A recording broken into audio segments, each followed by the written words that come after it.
हुक्मरान तो वो थे, लोगों की दहलीज पे अमन देने वाले, लोगों की चौखट पे जो है वो नूर बांटने वाले। हजरत उमर दिन को तख्ते हुकूमत पे बैठते थे और उनका तख्त को सोने जबरजद का नहीं था, मस्जिद नबवी की चटाई थी, और सारा दिन वहां बैठ के लोगों की बातें सुनते। और जब रात के अंधेरे गहरे होते, उमर भेष बदल के मदीने की गलियों का गश्त करते। कहा तुम्हारे घर से धुआं निकल रहा है और बच्चे रो रहे हैं, उनको खाना क्यों नहीं देती? कहने लगी उमर की जान को रो रही है। उमर के पांव तले से जमीन निकल गई। कहा क्या हुआ? कहा 3 दिन से हमारे यहाँ खाने के लिए कुछ नहीं है, रोजाना बच्चे रोते हैं और मैं हंडिया के अंदर पत्थर डाल करके नीचे से आग डालती रहती हूँ कि बच्चे इंतजार कर करके सो जाएंगे, कम वक्त सो भी नहीं रहे और वो पत्थर पकेंगे भी क्या, और मैं उमर की जान को रो रही हूं। हजरत उमर का कलेजा दहलने लगा।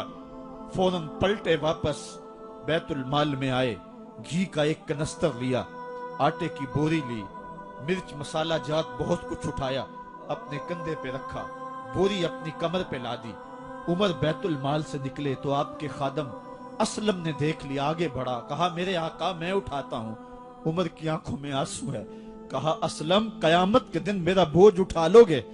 कहा कयामत के दिन तो अपना अपना बोझ उठाना पड़ेगा। कहा उमर को आज अपना ही उठाने दो।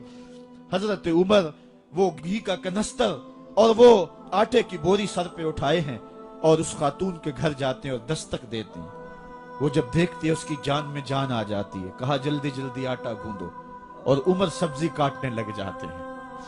हजरत उमर रदी अल्लाह ताला अन्हो सब्जी तैयार कर देते, उधर आटा गुंद जाता है और फिर ऊपर चूल्हा रखा जाता है, चूल्हे के अंदर आग रखी जाती है, वो खाना पकाने लगती है, आग बुझती है।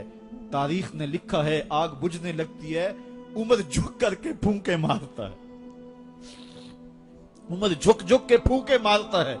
खाना पक गया और बच्चों के सामने खाना रख दिया, बच्चे खा रहे हैं। अब बच्चे रो रो के निढाल हो चुके थे। हजरत उमर अपने हाथों को और अपने घुटनों को और अपने पांव को जमीन पे लगा के, जिस तरह बकरी का बच्चा चलता है, वेड़े के अंदर कभी इधर चलते हैं कभी इधर चलते हैं, ताकि बच्चे मुझे देख के खुश हों और दिल में कहते उमर जितना रुलाया है अब इतना हंसाना भी पड़ेगा। तो कभी उमर अमीरुल मोमिनीन, ये मैं किसी आज के जो है वो लोगों के वोटों पे मुंतखब होने वाले हुक्मरान की कहानी नहीं सुना रहा, मैं उस उमर की कहानी सुना रहा हूं जो 23 लाख मुरब्बा मील का हुक्मरान है, आधी दुनिया का बादशाह है। हजरत उमर जो है जिस तरह बकरी का बच्चा चलता है, इस तरह अपने हाथ और अपने घुटने जमीन पे टेक करके जो है वो इस तरह चलते हैं। बच्चे उमर को देख के मुस्कुराते हैं। जब बच्चे मुस्कुराने लगे तो हजरत उमर ने उस खातून से कहा बुढ़िया उमर को माफ कर दे। उसने कहा तू इतनी हमदर्दी क्यों करता है?